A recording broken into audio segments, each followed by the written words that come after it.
إن الحمد لله والصلاة والسلام على رسول الله ومن والاه وبعد.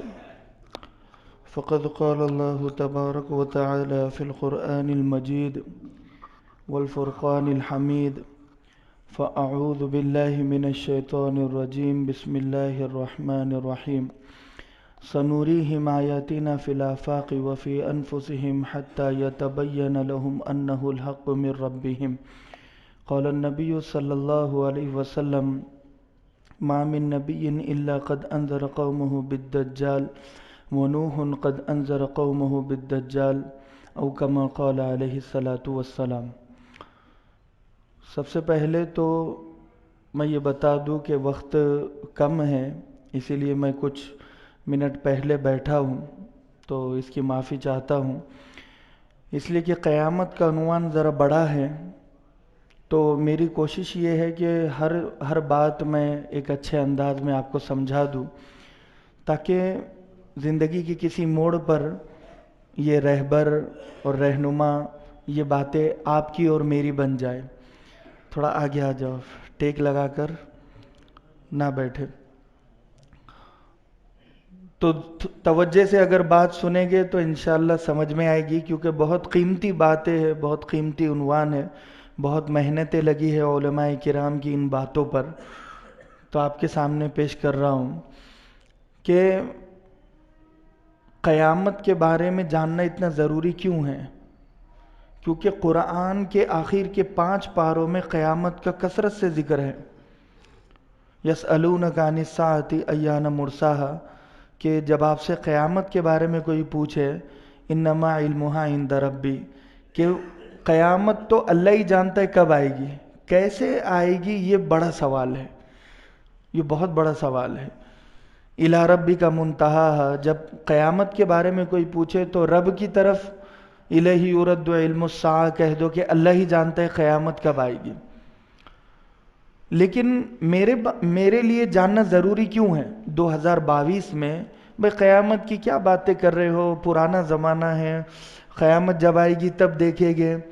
تو میں آپ کو بتا دوں، قیامت کا ذکر جب بھی قرآن میں آیا تو یہ آیا کہ بس آ گئی، یہ ذکر ہے.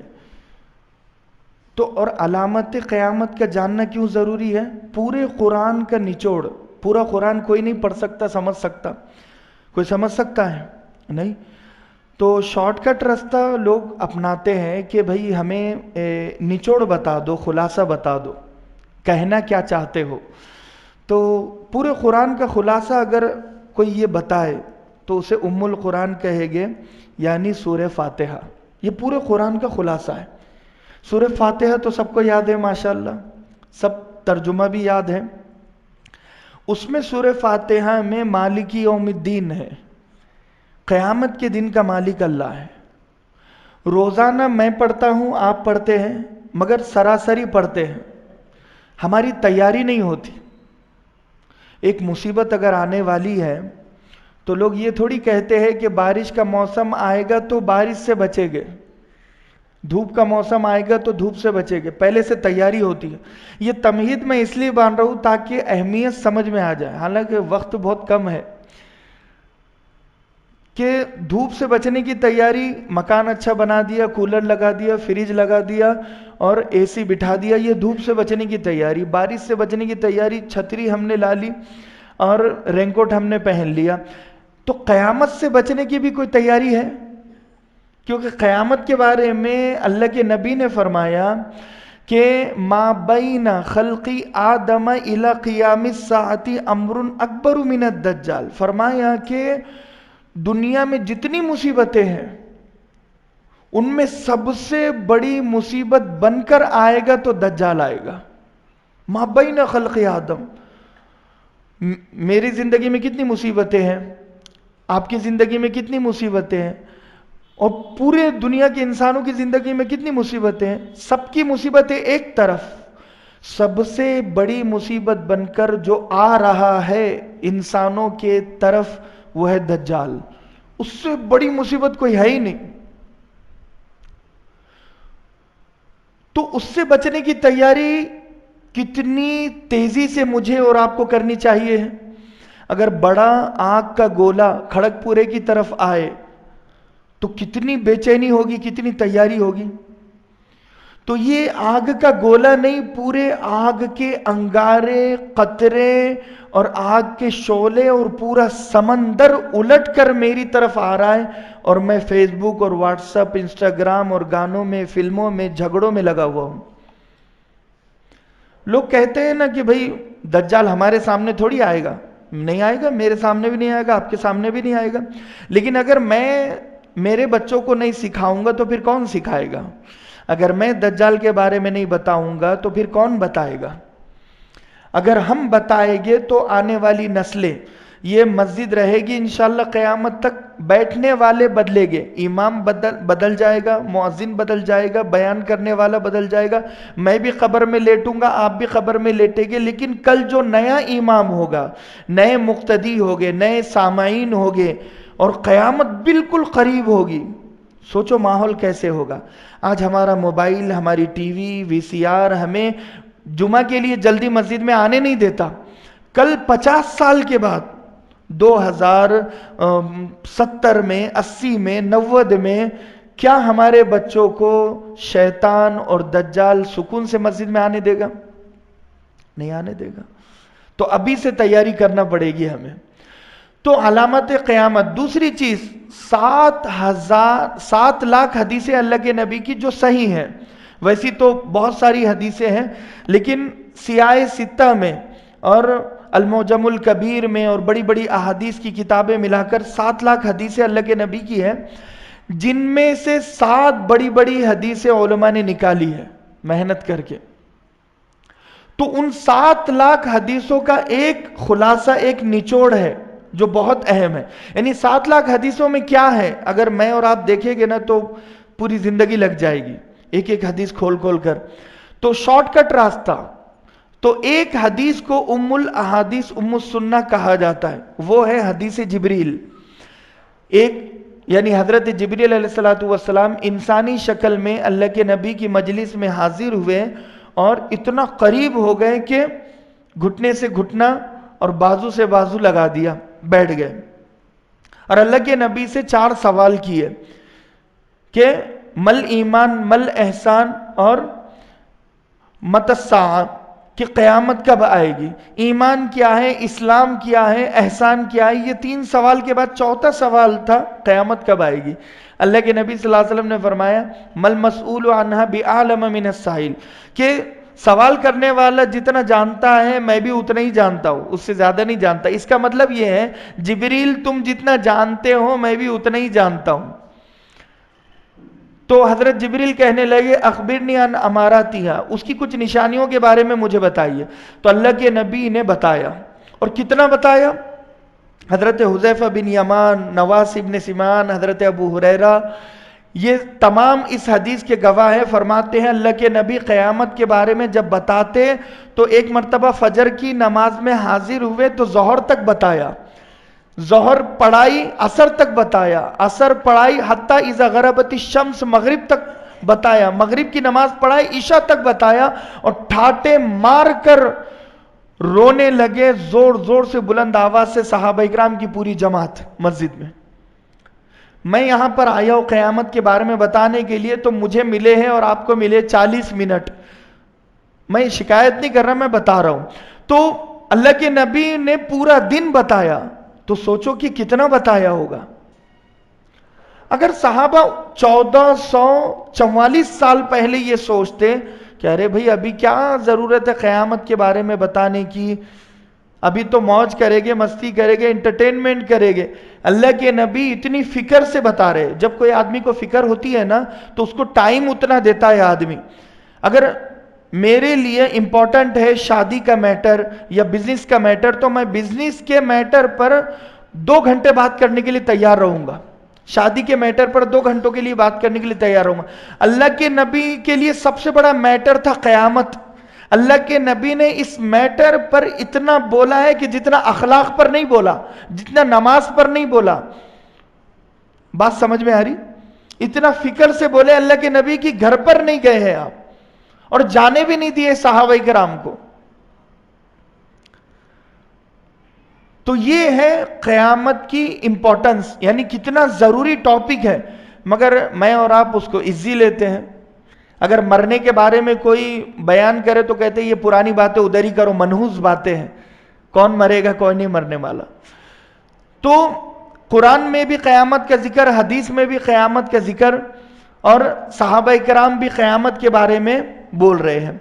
تو سب سے بڑی بات کہ 5 دور میرے اور آپ پر گزرے گے، یہ بہت اہم بات ہے۔ اِنَّا هَذَا الْأَمْرَ، صحیح بخاری میں اللہ کے نبی فرماتے ہیں اِنَّا هَذَا الْأَمْرَ بَدَأَ نُبُوَّتِي وَرَحْمَتِي، کہ میری امت پر 5 دور آئے گے، 5 زمانے، 5 دور۔ جو سمجھ لے گا نا وہ یہ سمجھ جائے گا کہ ابھی کون سا دور چل رہا ہے۔ 5 دور گزرے گے، 5 زمانے، 5 اسٹیپ میری امت پر، 5 طرح کے حالات میری امت پر آئے گے۔ پہلا ہے بدأ نبوتی و رحمتی، پہلا ہے میری نبوت، دور نبوت، یہ خیر القرون، یہ گزر گیا، میں اور آپ اس میں تھے نہیں، اللہ کے نبی جب نبی بنائے گئے، دور نبوت آیا گیا، وہ خیر القرون، اچھا زمانہ۔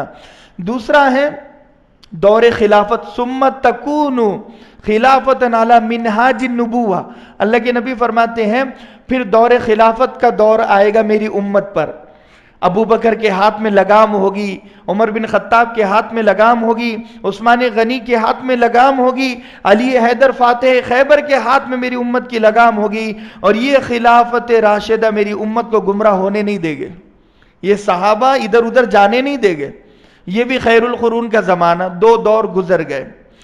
تیسرا ثم تکون ملکا عازا، تیسرا دور ایسا ہوگا بادشاہی دور ہوگا، کاٹنے والا دور ہوگا، جو جتنی تیزی سے کسی کو قتل کرے گا وہ کرسی پر بیٹھے گا، جو قتل کرے گا وہ کرسی پر بیٹھے گا، جو قتل کرے گا وہ کرسی پر بیٹھے گا، اسے کہتے ہیں ملکا عازا، بادشاہی دور، مغلوں کا دور، شاہی دور جو گزرا ہے۔ ابھی وہ دور گزرے ہوئے 100 سال ہوئے ہیں، ہے نا، بڑے بڑے بادشاہ دنیا میں آ کر گئے ہیں، اچھے بھی آئے ہیں، برے بھی آئے ہیں، غیر مسلم بھی آئے ہیں، مسلم بھی آئے ہیں، بیٹے کا بیٹا بادشاہ بنا، بیٹے کا بیٹا، اور ایک آدمی پوروں پر حکومت کر رہا ہے، وہ دور بھی ختم ہو گیا۔ حالانکہ وہ ظلم و زیادتی کا دور تھا، وہ لوگوں نے برداشت کیا، بھگتے اور وہ چلے گئے دنیا سے، وہ ہو گیا۔ اب چوتھا دور ہے ثم تکون ملکا جبریتا، فرمایا ایک ایسا ظلم اور زیادتی کا دور آئے گا، ہر شخص بڑے سے بڑا ظالم بننے کی کوشش کرے گا، ہر گھر میں ظلم ہوگا، ہر چوکھٹ پر ظلم ہوگا، ہر چھت کے نیچے ظلم ہوگا، بال بال ظلم میں ڈوبا ہوا ہوگا میری امت کا، صرف ظلم ہی ظلم ہوگا، ملکا جبریتا۔ یہ چوتھے دور میں علماء کرام فرماتے ہیں کہ ہم سانسیں لے رہے ہیں، 3 دور چلے گئے، یہ چوتھے دور میں اور آپ ہیں، اور ایک 5واں دور ہے ثم تکون خلافت علی منہاج النبوہ، پھر ایک اور خلافت کا دور میری امت پر آئے گا، اور وہ رحمت کا، برکت کا، عفو کا، عافیت کا، درگزر کا، رحم و کرم کا، اور خوشحالی کا ایک بڑا دور ہوگا، بہت بڑا دور ہوگا۔ میری امت کا ہر ظلم و ستم کا یہ جو ہے دور، وہ کفارہ بن کر آئے گا، یعنی اتنی خوشحالی خوشحالی ہوگی۔ 5واں دور، ہم چوتھے دور کے اینڈنگ میں اور 5ویں دور کے انتظار پر کھڑے ہوئے ہیں۔ جو چیز ختم ہونے پہ ہوتی ہے نا تو بہت ڈینجرس ہو جاتی ہے وہ، یعنی اب 2022، اب اس کے بعد 5ویں دور کی ابتدا ہوگی، امام مہدی جب آئے گے تو 5واں دور شروع ہوگا، اسٹارٹنگ ہوگی 5ویں دور کی، یعنی خلافت کے دور کی اسٹارٹنگ ہوگی۔ اب امام مہدی کے آنے سے پہلے پہلے یہ دنیا خراب سے خراب تر ہوتی چلی جائے گی، لوگوں میں بدماشی، مکاری، عیاری، فحاشی، ہر قسم کا گناہ اپنی حد پر پہنچا ہوا ہوگا، آخری لیول پر ہوگا، جتنا میں بول نہیں سکتا، جتنا آپ سن نہیں سکتے، ایسا زمانہ ہوگا۔ تو وہ دور میں اور آپ ہیں۔ تو فرمایا کہ یہ 5واں دور، تو میں نے یہ 5 دور آپ کو گنوائے اس لیے ہے کہ یہ پورا نچوڑ ہے قرآن کا، حدیث کا اور ساری کتابوں کا۔ 3 دور گزر گئے، 4تھے دور میں میں اور آپ ہیں، اور 5واں دور آئے گا۔ ہم کس طرف جا رہے ہیں ہمیں پتہ ہونا چاہیے۔ امام مہدی کے بارے میں جاننا کیوں ضروری ہے؟ اب تک امام مہدی کا دعویٰ کرنے والے 23 لوگ ہو چکے ہیں۔ 23 لوگوں نے امام مہدی ہونے کا دعویٰ کیا ہے اب تک۔ اور میں آپ کو بتاؤں، جہالت اتنی ہے کہ ان 23 کو ماننے والے بھی موجود ہیں اور دن بدن بڑھ رہے ہیں۔ امام مہدی کے بارے میں اگر میں جانوں گا تو مجھے پتا ہوگا، آپ جانیں گے آپ کو پتا ہوگا کہ کب آئے گا۔ تو میں آپ کو بتا دوں امام مہدی کا تعارف کیا ہے اور حلیہ اور گیٹ اپ کیا ہے اور کس زمانے میں آئے گے۔ امام مہدی کی کنیت ہوگی ابو عبداللہ۔ کنیت کہتے ہیں بیٹے کے نام سے باپ کا جانا جانا۔ جیسے مثال کے طور پر میرے بیٹے کا نام اگر عبداللہ ہے تو میری کنیت ابو عبداللہ بن جائے گی۔ اگر دانیال ہے تو ابو دانیال بن جائے گی، یا ابو الیاس بن جائے گی، الیاس اگر ہے تو یہ کنیت حضرت امام مہدی کی ابو عبداللہ ہوگی۔ اس کا مطلب آپ کے بیٹے کا نام عبداللہ ہوگا، حضرت امام مہدی کے بیٹے کا نام عبداللہ ہوگا۔ ابو عبداللہ کنیت، اور آپ کا نام ہوگا محمد۔ اللہ کے نبی صلی اللہ علیہ وسلم کا نام محمد۔ فرمایا اللہ کے نبی نے یواتی اسم ابیہ بھی اسمی، فرمایا کہ ان کا نام میرے نام پر ہوگا اور ان کے والد کا نام بھی میرے والد کے نام پر ہوگا۔ اللہ کے نبی کے والد کا نام عبداللہ تھا، تو حضرت امام مہدی کے والد کا نام بھی عبداللہ ہوگا۔ اب نام بنا ابو عبداللہ محمد بن عبداللہ، یہ پورا نام بنا۔ اور آپ کے 4 لقب ہو گئے۔ ایک ہے مدنی۔ مدنی کہتے ہیں حضرت امام مہدی مدینۃ المنورہ میں ایک بستی ہے، القرآن الکریم جسے کہتے ہیں، وہ بستی میں رہنے والے ہو گئے، یعنی مدنی ہو گئے۔ اور ہاشمی ایک کنیت ہے۔ ہاشمی کہتے ہیں آپ خاندان ہاشمی سے آپ کا تعلق ہوگا۔ حضرت حسن کھیل رہے تھے اللہ کے نبی صلی اللہ علیہ وسلم اور حضرت علی بیٹھے ہوئے تھے، تو حضرت علی رضی اللہ عنہم کو اللہ کے نبی صلی اللہ علیہ وسلم کہنے لگے علی تجھے پتا ہے کہ یہ کون ہے؟ کہا کہ اللہ کے نبی کون ہے؟ کہنے لگے حسن کی اولاد سے اخیر زمانے میں ایک شخص ایسا پیدا ہوگا جو میری امت کو عدل و انصاف پر جمع کر دے گا، ایسے زمانے میں کہ جب عدل کا نام و نشان ختم ہو جائے گا، وہ اس کے خاندان کا، اس کی صلب سے ہوگا، یعنی اس کی پیٹھ سے، اس کی نسل میں ہوگا۔ حضرت فاطمہ کے بیٹے تھے حضرت حسن۔ حضرت حسن کا جو خاندان اب تک چلا ہے، اس خاندان کی آخری کڑی، آخری چشم و چراغ بن کر آئے گے امام مہدی۔ ہاشمی خاندان ہوگا۔ اور 2 لقب اور ہیں، الجابر، المہدی۔ مہدی کہتے ہیں جو ہدایت پر جمع ہو جائے، سیٹ ہو جائے، اور جو دوسروں کو ہدایت پر جمع کر دے، یہ دونوں خوبی حضرت امام مہدی میں ہوگی۔ اور الجابر کہتے ہیں زبردست، دشمنوں کے لیے آپ زبردست ہوگے، یعنی تلوار سے زیادہ تیز ہوگے اور دلیری کے پیکر ہوگے۔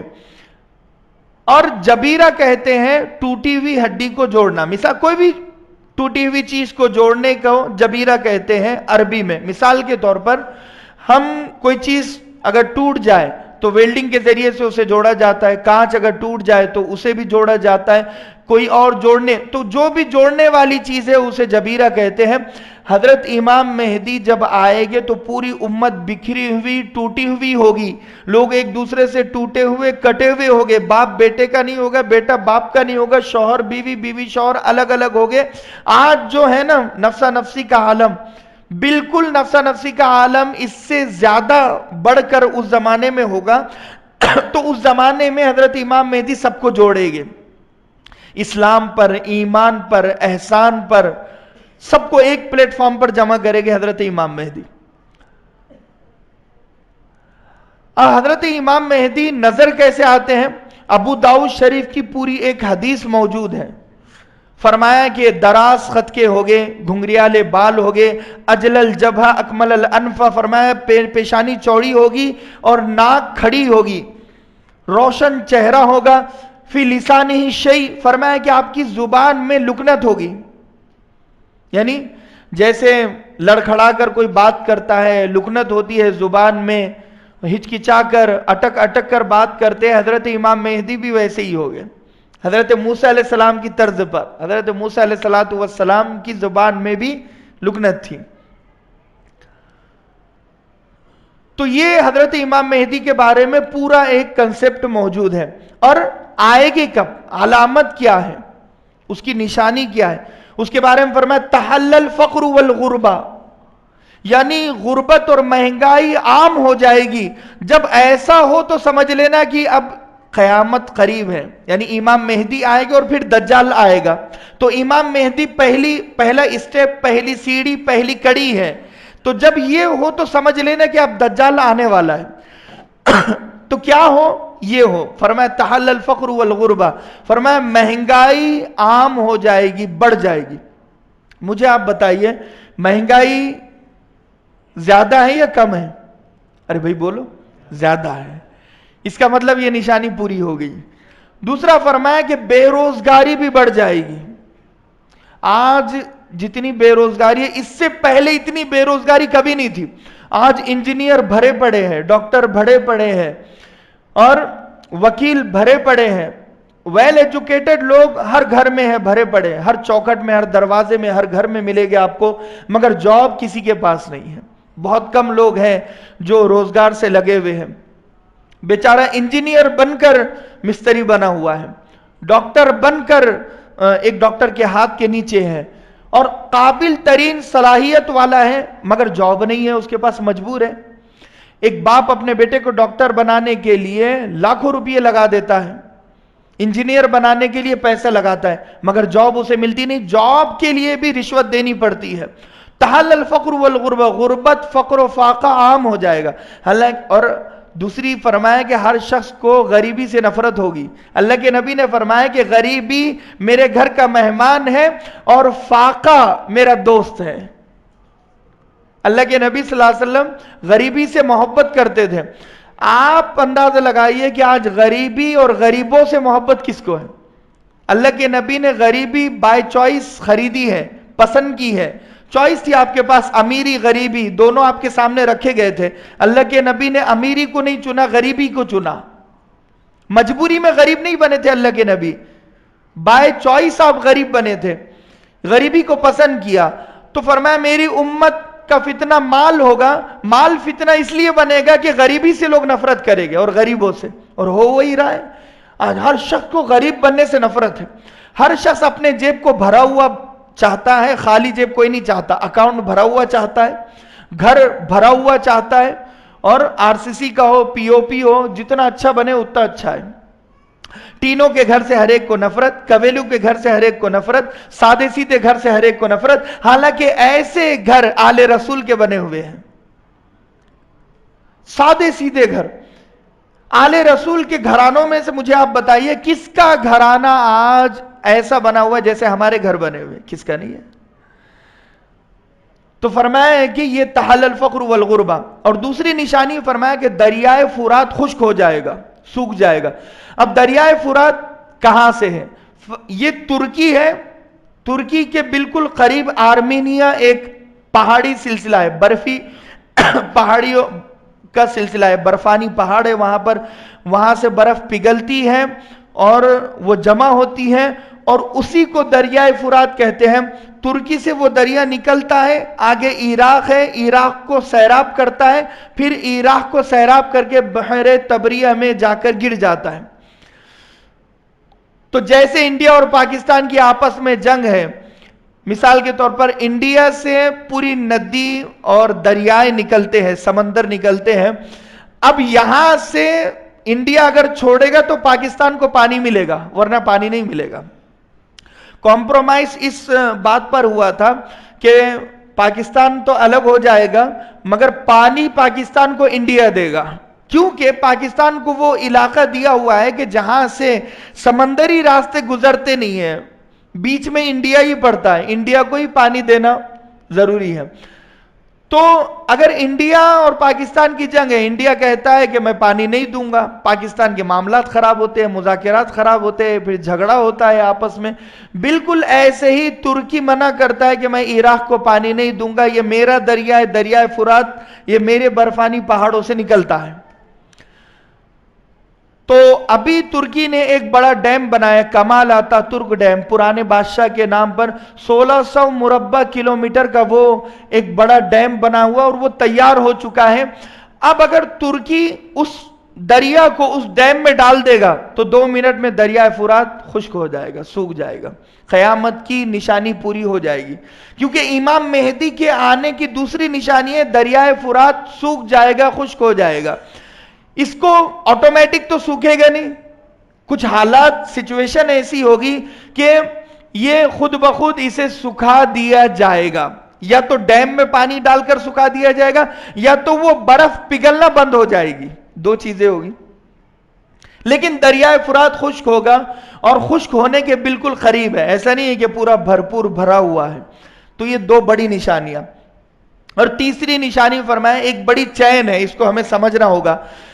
حضرت امام مہدی 10 محرم کو حجر اسود اور مقام ابراہیم کے بیچ میں کھڑے ہو کر اعلان کرے گے کہ میں مہدی ہوں.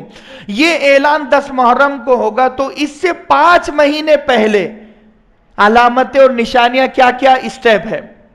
یعنی 5 مہینے پہلے اگر ہم آئیں گے، محرم سے پہلے اگر آئیں گے ذی الحجہ، ذی القعدہ، پھر اس سے پہلے آئیں گے تو سمجھ لو شعبان یہ پہلا مہینہ ہے. شعبان، رمضان، شوال، ذی القعدہ، ذی الحجہ، شعبان سے نشانیاں شروع ہو جائے گی کہ اب امام مہدی آنے والے. کیا نشانی ہے؟ پہلی نشانی یہ ہے کہ شعبان المعظم میں ایک بڑی جنگ ہوگی مسلمانوں اور کافروں کی، اور وہ جنگ ہوگی ہر مجدیوں میں. یعنی یہ فلسطین میں ایک بڑا پہاڑی سلسلہ ہے، وہاں پر مجدو بستی ہے، وہاں پر مسلمانوں کی اور کافروں کی ایک بڑی گھمسان کی جنگ ہوگی، جس جنگ کا تذکرہ حدیث میں الملحمۃ العظمیٰ، الملحمۃ الکبریٰ کے نام سے بھی ہے. شعبان المعظم میں یہ جنگ ہوگی. پھر رمضان المبارک کی پہلی تاریخ کو چاند گرہن ہوگا. رمضان المبارک کی پہلی تاریخ کا چاند کتنا ہوتا ہے؟ اتنا سا باریک ہوتا ہے، لوگوں کو دکھتا نہیں، نظر نہیں آتا. حالانکہ چاند گرہن کب ہوتا ہے؟ جب 15ویں تاریخ کا مکمل چاند ہو جاتا ہے، تو جب چاند گرہن ہوتا ہے تو فلکیات حیران ہو جائے گے. یہیں پر یہ بتایا جا رہا ہے، اللہ کے نبی صلی اللہ علیہ وسلم نے فرمایا جب دنیا ختم ہوگی تو دنیا میں وہ ہوگا جو کبھی نہیں ہوا. دنیا اپنے الٹی کروٹ پر لیٹے گی، یعنی ہر چیز الٹ نظر آئے گی. کبھی چاند گرہن پہلی تاریخ کو نہیں ہوگا تو اب ہوگا. اب بتایا جائے گا کہ اب دنیا ختم ہونے کا وقت قریب ہے. پہلی تاریخ کا چھوٹا سا چاند ہوتا ہے. تو رمضان کی نشانی یہ ہوگی کہ رمضان کی پہلی تاریخ کو چاند گرہن ہوگا، اور 15ویں تاریخ کو یعنی 15 رمضان کو سورج گرہن ہوگا. اور اسی 15ویں رمضان کی 15 تاریخ کو سورج گرہن دن میں ہوگا، تو رات میں فَإِذَا صَوْتٌ مِّنَ السَّمَاءِ، ایک چیخ، زوردار آواز آسمان سے آئے گی، لوگوں کے کانوں میں پڑے گی، تو لوگوں کے کان پھٹے گے، پھر دل پھٹے گا.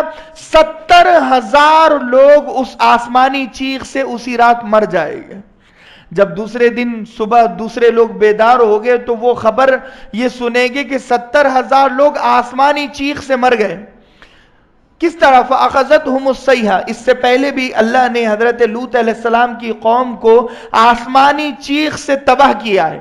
حضرت جبریل علیہ السلام نے اپنا پوری طاقت سے چیخا ہے تو ان کے کلیجے پھٹ گئے اور وہ ان کے سر ایک دوسرے سے ٹکرا گئے اور وہ زمین پر گر گئے اور مر گئے. فَأَصْبَحُوا فِي دِيَارِهِمْ جَاثِمِينَ. تو بالکل ایسے ہی سچویشن 15 رمضان کی رات کو آسمان سے ایک چیخ ہوگی اور 70,000 لوگ مر جائیں گے اسی رمضان کو. یہ رمضان کی نشانی ہوگی. شعبان، رمضان. اب شوال میں کیا ہوگا؟ اب اسی رمضان کی 27ویں تاریخ کو عرب کا حکمران مر جائے گا. جو عرب کا بادشاہ ہوگا، خبر آئے گی پوری دنیا میں کہ بھئی عرب کا فلاں بادشاہ ہے، وہ مر گیا. اب جب وہ مر گیا تو اس کے 3 بیٹے ہیں. وہ 3 بیٹے آپس میں لڑے گے بادشاہ بننے کے لیے. تو شوال المکرم میں، رمضان میں تو یہ چاند گرہن، سورج، یہ سب ہوگا. یہ احادیث کی روشنی میں بتا رہا ہوں آپ کو. ہم نہیں ہوگے مگر ہمارے بچے ہوگے. اگر ہم تیاری نہیں کرائے گے نا تو پھر کوئی بولنے والا بھی نہیں ہوگا. کیونکہ ایک نشانی میں بتاؤں آپ کو، لا یخرج الدجال، دجال اس وقت تک نہیں نکلے گا، یہ حدیث میں بتا رہا ہوں، حتی یدھل الناس عن ذکرہ، یہاں تک کہ لوگ دجال کا نام لینا بھی ختم کر دیں گے. دہل یدھل کہتے ہیں کسی چیز کا سرے سے، جڑ سے ختم ہو جانا. یعنی لوگ اتنا دنیا کمانے میں لگ جائے گے، دنیا کی عیش و عشرت میں لگ جائے گے کہ لوگ بھول جائے گے کہ قیامت بھی کوئی چیز ہے، قیامت آنے والی ہے اور دجال آنے والا ہے.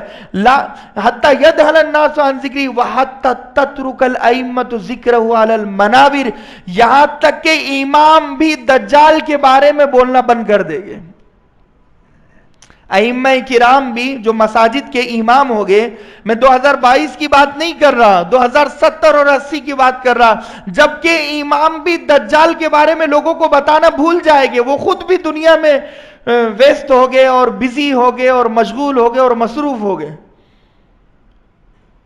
حتی تترک الائمۃ ذکرہ علی المنابر، اللہ کے نبی نے فرمایا ممبروں سے بھی امام دجال کے بارے میں بتانا چھوڑ دیں گے.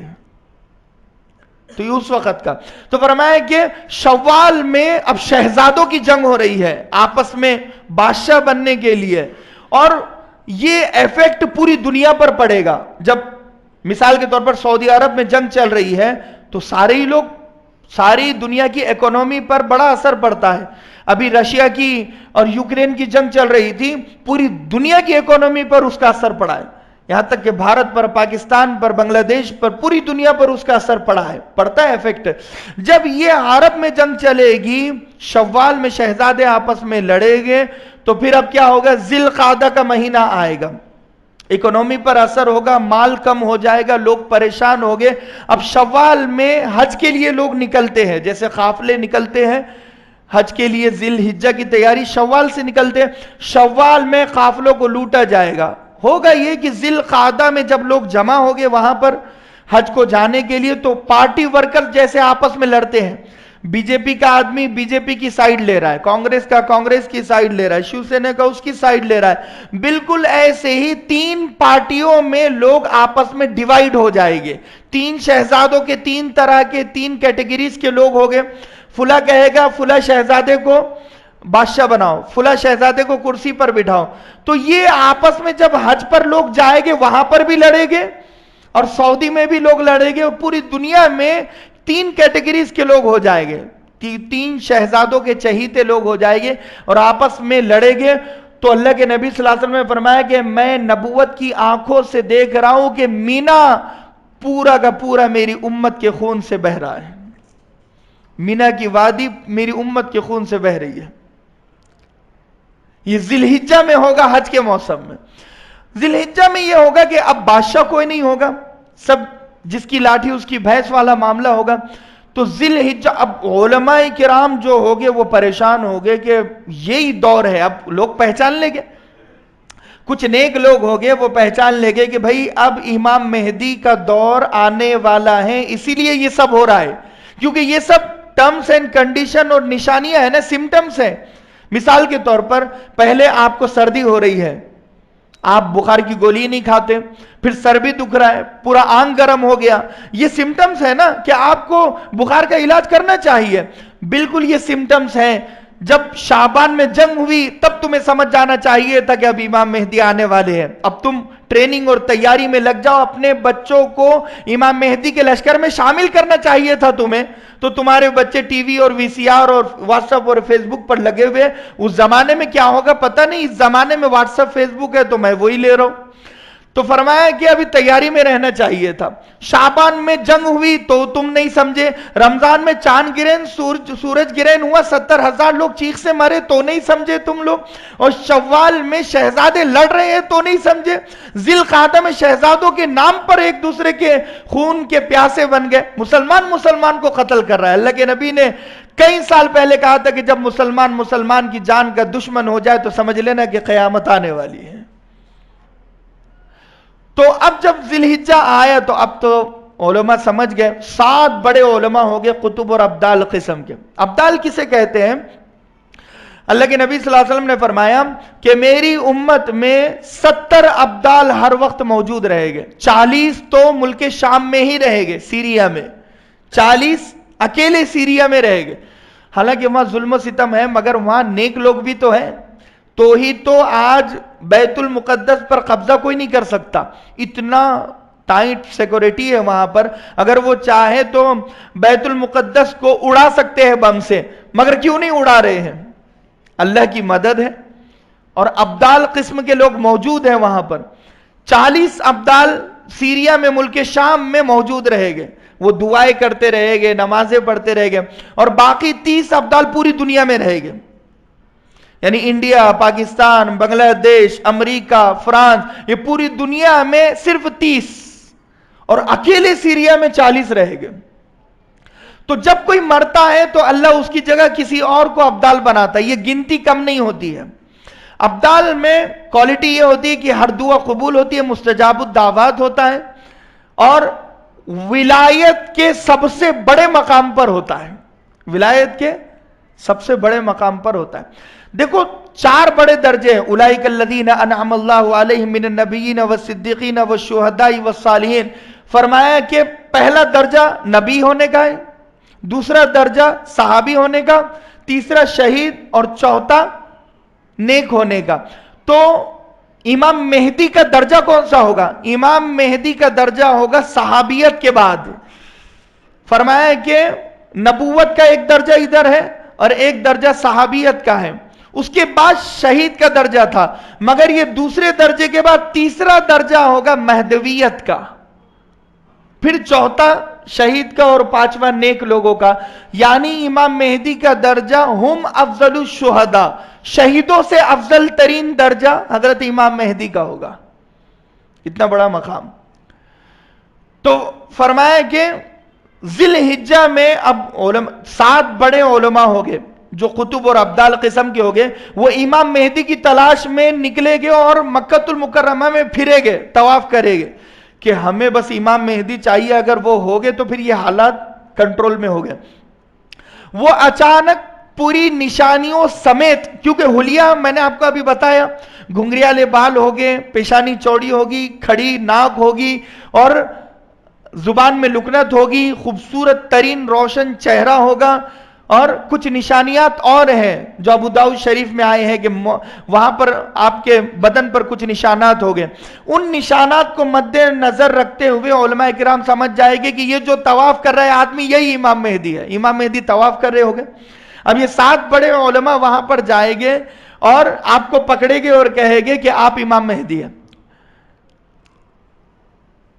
یہ جتنی حدیثیں مجھے پتا ہے، یہ ساری چیزیں یہودیوں کو بھی پتا ہے، ان کا مطالعہ اور ان کی گہری نظر اس پر اس لیے ہے کہ دجال کو کامیاب کرانے والے وہ لوگ ہیں، یعنی کوشش میں لگے ہوئے ہیں نا، وہ چاہے ان کا دجال کا لشکر ان کا تیار کرانا ہو، جو بھی ہو وہ، لیکن دجال کی فوج میں ہے، اور ہم ہیں حضرت عیسیٰ علیہ السلام کی فوج، یا امام مہدی کی فوج، یا اللہ کا لشکر۔ تو 2 لشکر آپس میں ٹکرائے گے فیوچر میں، ایک دجال کی فوج اور ایک حضرت عیسیٰ علیہ السلام کی فوج۔ اب مجھے عیسیٰ علیہ السلام کی فوج میں شامل ہونا ہے، اور آج جو دشمن ہے وہ دجال کی فوج میں شامل ہونا چاہتا ہے۔ تو وہ لوگ تلاش میں ہیں کہ امام مہدی جیسے نکلے گے انہیں قتل کر دے گا، ان کا مرڈر کر دے گا۔ بات سمجھ میں آ رہی؟ بھئی جیسے ہی یہ حلیہ اور یہ گیٹ اپ کا آدمی آئیڈنٹیفائی ہو گیا تو ہم اسے قتل کر دیں گے، کیونکہ امام مہدی جب مر جائے گے تو پھر دجال ختم نہیں ہوگا۔ بات سمجھ میں آ رہی؟ کیونکہ ہم پاورفل بن جائے گے، مسلمانوں کو کوئی جتائے گا نہیں، کیونکہ امام مہدی کمانڈر بن کر آئے گے، امیر المؤمنین بن کر آئے گے امام مہدی۔ بات سمجھ میں آ رہی نا؟ اسی لیے وہ بھی پیچھے لگے ہوئے تھے، اللہ نے ان کی حفاظت کا سامان کس طرح کیا، یہ بہت گہرائی کی بات ہے، اللہ کرے آپ کے سمجھ میں آ جائے۔ کیونکہ امام مہدی کے نام کو حفاظت کا ذریعہ بنایا، نام کیا تھا؟ محمد بن عبداللہ۔ تو ہر چھوٹے بڑے بچے کا نام عرب میں محمد ہے یا تو عبداللہ ہے. اب انہوں نے ڈاٹا سرچ کیا، ٹریس کرنا چاہا، پہنچنا چاہا کمپیوٹر سے، گوگل سے، یا پھر اپنی زمینی محنت سے، مگر وہ امام مہدی تک نہیں پہنچ سکے، اللہ نے پہنچنے نہیں دیا. دوسری بہت بڑی چیز یہ ہے، المہدی منا من اہل البیت یصلح اللہ فی لیلۃ. اللہ کے نبی نے فرمایا کہ مہدی اہل بیت میں سے ہوگے، میرے خاندان میں سے ہوگے، ہم سے ہوگے. اللہ کے نبی نے فرمایا المہدی منا من اہل البیت یصلح اللہ فی لیلۃ، اللہ ایک رات میں مہدویت کے مقام پر انہیں پہنچائے گا. یعنی 40 سال کی عمر میں امام مہدی کو پتا چلے گا کہ میں ہی امام مہدی ہوں. 40 سال تک انہیں خود بھی پتہ نہیں ہوگا کہ میں امام مہدی ہوں. بات سمجھ میں آ رہی؟ جیسے نبوت کسی کو ملی نہیں تو انہیں پتہ نہیں کہ فیوچر میں نبی بنوں گا. بات سمجھ میں آ رہی؟ جیسے ولی کو خود پتہ نہیں ہوتا کہ میں ولی ہوں، کوئی دوسرا بتاتا ہے، یا اچانک قابلیت اور صلاحیت اسے دے دی جاتی ہے. تو امام مہدی کو خود 40 سال تک پتہ نہیں چلے گا کہ میں ہی وہ ہوں جس سے اللہ کام لے گا. ایک رات جب وہ آرام کرے گے تو جیسے کسی کو نبی بنایا جاتا ہے، وہی بھیجی جاتی ہے، نبوت کا تاج پہنایا جاتا ہے، یا وہی کے 2 طریقے 3 طریقے ہوتے ہیں. خواب میں کسی کو نبی بنایا جاتا ہے خواب کے ذریعے سے، یا پھر قرآن کی آیتوں کے ذریعے سے، یا پھر کلام اللہ بھیج کر نبی بنایا جاتا ہے. تو مہدویت کا بھی ایک ایسا مقام ہے، جب وہ رات میں حضرت امام مہدی سوئے گے تو اللہ تبارک و تعالی روحانی طور پر رات میں روحانی طور پر مہدویت کے مقام پر پہنچائے گا. اس کے سمٹمز کیا ہوگے کہ اب وہ جوش، وہ جذبہ، وہ صلاحیت، وہ قابلیت اور وہ ٹائپ کا اللہ تبارک و تعالی حضرت امام مہدی کو بنا دے گے جو ٹائپ کی ضرورت میدان جنگ میں پڑتی ہے. ہر ہنر آپ میں سما جائے گا، چاہے وہ تلوار کا ہو، گھوڑ سواری کا ہو، چاہے وہ لڑنے کا ہو، شجاعت و دلیری کا، بہادری کا ہو. بات سمجھ میں آ رہی؟ تو حضرت امام مہدی کو اچانک، اسی لیے جب وہ طواف کرے گے اس وقت آپ کو مہدی بنایا نہیں جائے گا. تو جھوٹ نہیں بولے گے آپ، صحیح بولے گے. تو جب آپ کو وہ لوگ پکڑے گے اور کہے گے کہ آپ امام مہدی ہو، چلیے مسلمانوں کو بچائیے، وہ کہے گے میں امام مہدی نہیں ہوں، میں تو محمد بن عبداللہ ہوں، ایک معمولی مسلمان ہوں، میں تو نمازی، پرہیزگار اور نیک صفت انسان ہوں، میں نہیں جانتا امام مہدی کون ہے. محمد بن عبداللہ ہو گئے وہ اس وقت. سمجھ میں آ رہی نا بات؟ تو وہ علماء پریشان ہو جائے گے کہ یہی تو ہے، حالانکہ شکل اور حلیہ اور گیٹ اپ وہی ہے. وہ طواف کرے گے، وہ چھوڑ دے گے وہاں پر. اب مکہ سے مدینہ المنورہ لوگ جاتے ہیں تو وہ بھی جائیں گے، امام مہدی بھی جائے گے، کیونکہ آپ کا گھر ہوگا وہاں پر، اور وہاں پر بھی آپ جائیں گے اور روضہ اطہر کی زیارت کریں گے. تو مدینہ المنورہ کے بازار میں یہ لوگ ڈبل سے حضرت امام مہدی کو دیکھیں گے، تو وہاں پر پھر پکڑ لے گے اور کہے گے آپ ہی امام مہدی ہے، کیونکہ ظلم اور بڑھ رہا ہوگا، بادشاہ نہیں ہوگا عرب میں، کیونکہ سچویشن بہت کریٹیکل اور بہت سنجیدہ اور بہت خطرناک بن چکی ہوگی. تو اس زمانے میں حضرت امام مہدی کی تلاش ہر آدمی کر رہا ہوگا. تو یہ پکڑے گے اور کہے گے آپ ہی ہو، آپ جھوٹ بول رہے ہو. وہ پھر بھی کہے گے نہیں میں نہیں ہوں، میں تو محمد بن عبداللہ ہوں، ایک معمولی مسلمان ہوں. پھر وہ پریشان ہو جائے گے، سب کچھ تو وہی دکھ رہا ہے لیکن یہ کیوں منع کر رہے ہیں؟ کیونکہ اس وقت بھی آپ کو امام مہدی بنایا نہیں جائے گا. کتنی حفاظت کا سامان ہے دیکھو. اگر وہ امام مہدی بچپن سے ہوتے اور ان کے سمجھ میں آ جاتا تھا تو کیا ان کو بڑا ہونے دیا جاتا تھا؟ کتنے حملے ہوتے تھے ان کی بیٹوں پر، بیٹیوں پر، بیوی پر، ماں باپ پر. اللہ نے حفاظت کی ہے، سسپینس رکھا ہے، باہر آنے نہیں دیا. تو اب یہ مدینہ میں ملاقات کریں گے، پھر انکار کریں گے، پھر مدینہ سے مکہ المکرمہ آ جائے گے، کیونکہ مکہ میں اب وہ دوبارہ جانے کی تیاری ہوگی ان کی سفر کی کہ بھائی امام مہدی مل نہیں رہے ہیں. تو امام مہدی بھی مکہ المکرمہ آئیں گے، پھر وہ بازار میں ملاقات ہوگی تو پھر سمجھ میں آ جائے گا وہ ان کا کندھا پکڑے گے. حدیث کے جملے ہیں کہ وہ ان کا کندھا پکڑ کر جھنجھوڑے گے اور کہے کہ آپ مانتے کیوں نہیں کہ آپ امام مہدی ہیں. پھر اللہ تبارک و تعالی مدینۃ المنورہ میں جب وہ رات گزارے گے, دوسری مرتبہ ملاقات ہوئی, وہ وہاں پر سوئے گے, تو مدینۃ المنورہ میں جب وہ سوئے گے تو اسی رات مہدویت کے مقام پر آپ کو فائز کیا جائے گا, پہنچایا جائے گا. تو آپ صبح اٹھ کر مکہ المکرمہ آئے گے, یہ علماء آپ سے ملے گے اور آپ کے ہاتھ پر بیعت کرے گے. 313 من عدت اصحاب بدر, 313 آدمی خصوصی بیعت کرے گے.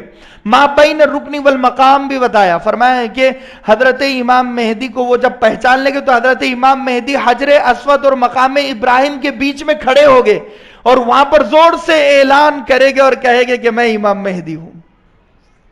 وہ خطبہ بھی ابو داؤد میں نقل ہے, علماء کرام سے آپ پوچھ لیں گے تو سمجھ میں آئے گا. وہ خطبہ بھی آدھے صفحے کا, بڑی لمبی ترین حدیث ہے. امام مہدی کہے گے کہ میں ہی وہ ہوں کہ اللہ تبارک و تعالی نے مجھے ذمہ داری دی ہے, میں کفر کو ختم کروں گا, ظلم کو ختم کروں گا, بدعت کو ختم کروں گا اور خرافات کو ختم کروں گا, اور قرآن نے جس کو باقی رکھا, حدیث نے جس کو باقی رکھا اس کو باقی رکھوں گا, اور قرآن اور حدیث نے جس کو ختم کیا میں اس کو ختم کروں گا, اور میں تمہیں جہاد کی دعوت دیتا, جہاد کی بیعت کرتا ہوں. 313 آدمی جہاد کی اپنے موت کی بیعت کرے گے, بیعت رضوان والی بیعت. اللہ کے نبی صلی اللہ علیہ وسلم نے فرمایا کہ 1500 صحابہ کو میں نے بیعت کی بیعت رضوان میں, اور میری صلب میں ایک شخص آئے گا جو اس بیعت کو کنٹینیو کرے گا, آگے بڑھائے گا, وہ امام مہدی کے ہاتھ پر بیعت ہوگی. اور یہ جو 313 آدمی ہوں گے بیعت رضوان والے صحابہ کے ساتھ جنت میں شامل ہو گئے. اتنا بڑا مقام دے گا اللہ تبارک و تعالی. تو 313 آدمی, حضرت امام مہدی فوراً جنگ کی تیاری کرے گے. دیکھو بھائی وقت تو تھوڑا 4-5 منٹ اگر مل جائے تو ہاں, امام مہدی مذاکرات نہیں کرے گے, کمپرومائز نہیں کرے گے. امام مہدی فوراً جہاد کرے گے اور آپ کو حکم ہوگا اللہ تبارک و تعالیٰ کا, 4 ملکوں سے بڑے آپ کے جنگ ہوگی. امام مہدی 40 سال کی عمر میں اعلان کرے گے تو اس کے بعد 9 سال تک زندہ رہے گے, یعنی 49 سال کی عمر میں آپ کی وفات ہوگی, آپ کا انتقال ہوگا, آپ دنیا سے جائیں گے, اور 2.5 سال حضرت عیسیٰ علیہ السلام کے ساتھ حضرت امام مہدی رہے گے, اور 6.5 سال عیسیٰ علیہ السلام کے آنے سے پہلے آپ کی ذمہ داری ہوگی کہ 4 ملکوں سے آپ جنگ کریں گے اور اسلامی نظام نافذ کریں گے. پہلا تقاتلون بجزیرۃ العرب, عرب سے آپ کی جنگ ہوگی, کیونکہ بہت مستی میں آئے عرب والے.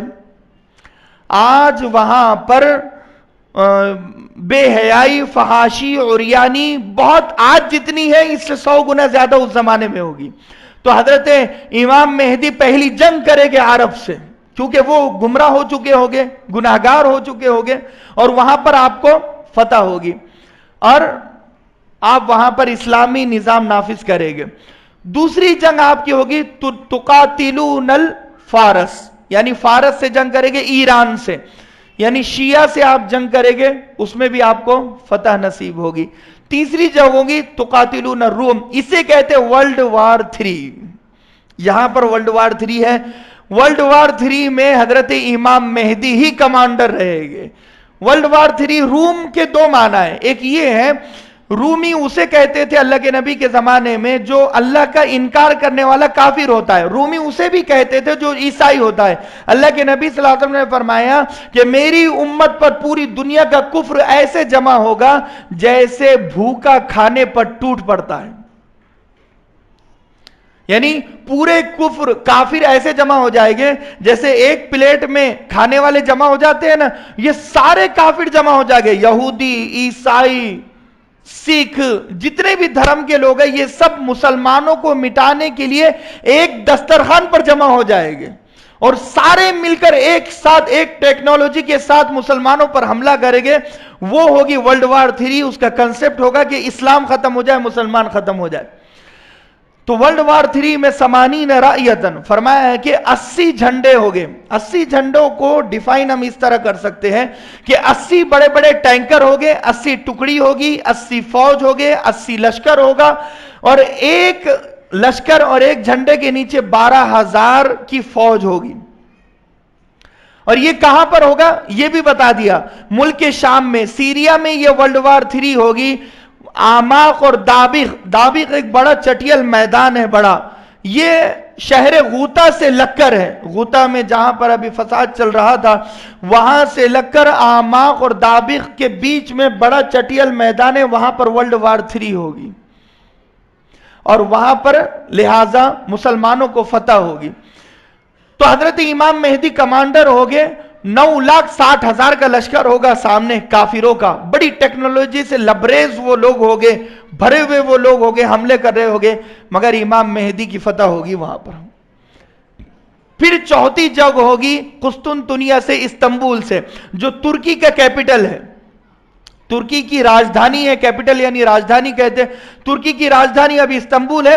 استنبول کے چاروں طرف پانی ہی پانی ہے، تو استنبول کو سیف کرنے کے لیے بڑی فصیل چاروں طرف بڑی دیوار اٹھائی ہوئی ہے۔ پرانے زمانے میں نور الدین زنگی رحمت اللہ علیہ نے، جو اس زمانے میں استنبول کے بڑے ذمہ دار تھے اور بادشاہ تھے، انہوں نے بڑی فصیلیں بنائی تھی۔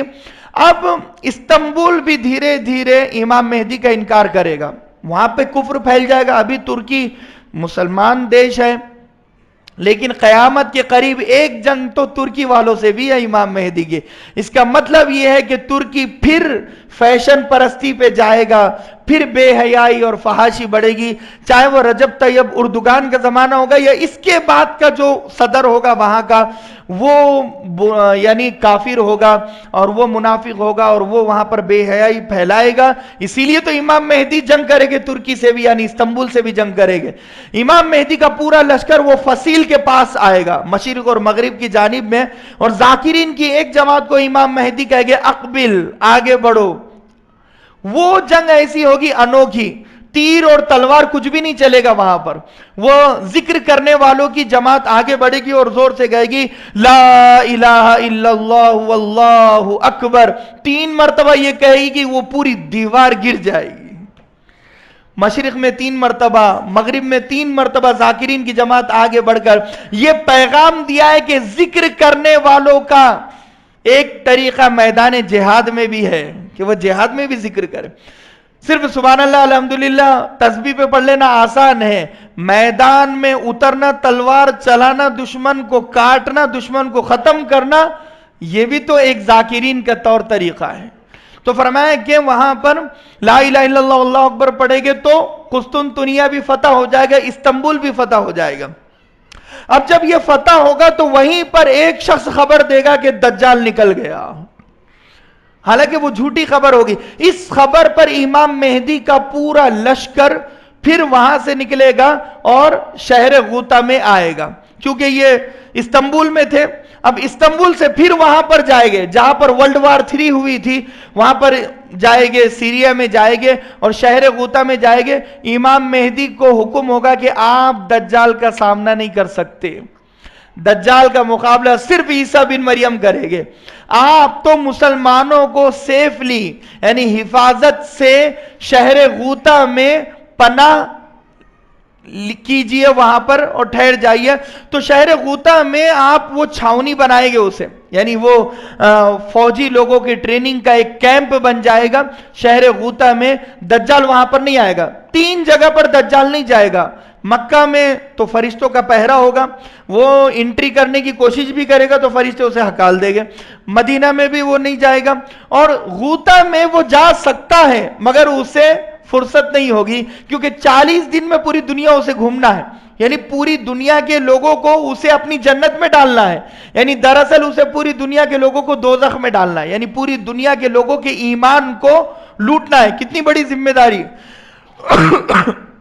تو اس کا ایک دن 1 سال کے برابر ہوگا، اور دوسرا دن 1 مہینے کے برابر ہوگا، تیسرا دن 1 ہفتے کے برابر ہوگا، اور باقی 37 دن نارمل سچویشن پر گزرے گا۔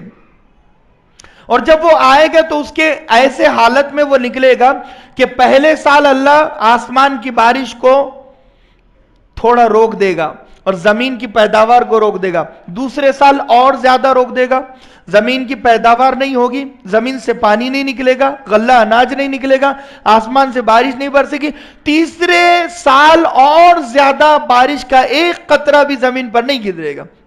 حدیث کے جملے ہیں، تیسرے سال مکمل طور پر پانی کو روک دیا جائے گا، اوپر سے نیچے سے ہر اعتبار سے۔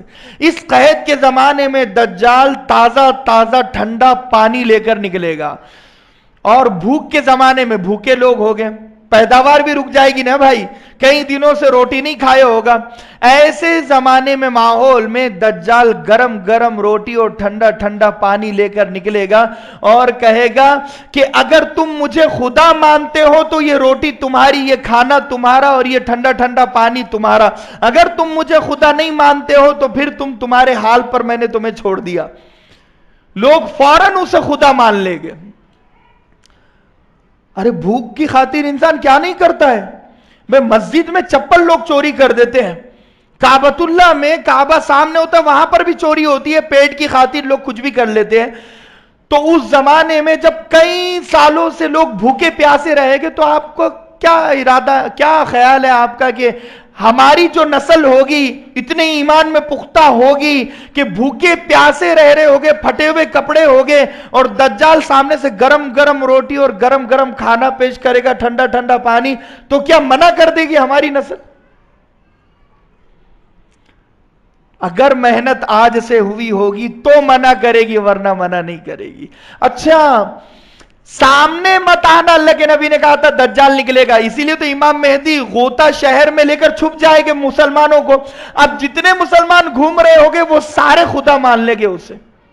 اس کا مطلب یہ ہے امام مہدی کے ساتھ جو شروع سے لگا ہوا رہا فوج میں، سپہ سالار بن کر یا فوجی بن کر، اور لڑتا رہا، عرب سے بھی لڑا، فارس سے لڑا، اور ورلڈ وار 3 میں تھا، وہاں تھا، تو امام مہدی کے لشکر میں شامل ہوا تو ہی ایمان بچے گا، ورنہ ایمان پر ڈاکہ پڑ جائے گا، ڈاکہ ڈالے گا دجال۔ تو لہٰذا یہ حالات ہے، یہ واقعات ہے۔ اگر میں بیٹھوں تو، اور اس کے آگے کا منظر انشاءاللہ آئندہ کبھی جمعہ میں موقع ملے گا، ہمارے عبدالحفیظ بھائی دے گے تو انشاءاللہ پھر کریں گے، یا عشاء کے بعد انہوں نے ایک اچھی آئیڈیا دی ہے کہ کبھی عشاء کے بعد مولانا نوجوان وغیرہ رہتے ہیں، تو آپ اگر بات کرنا چاہتے تو عشاء کے بعد بھی کبھی کرے گے بات، تو انشاءاللہ اگر آپ کو دلچسپی ہے تو اس کے آگے کا منظر انشاءاللہ آئندہ بیان میں بیان کیا جائے گا کہ دجال کن حالتوں میں کیسے نکلے گا، پھر آخر میں دابۃ الارض کیسے نکلے گا، قیامت کیسے قائم ہوگی، مسلمانوں کی کیا سچویشن حالات ہوگی۔ اللہ تبارک و تعالیٰ سے دعا ہے کہ اللہ کہنے سننے سے زیادہ عمل کی توفیق نصیب فرمائے۔ سنتیں پڑھ لیجیے۔ وآخر دعوانا وما علینا الا البلاغ۔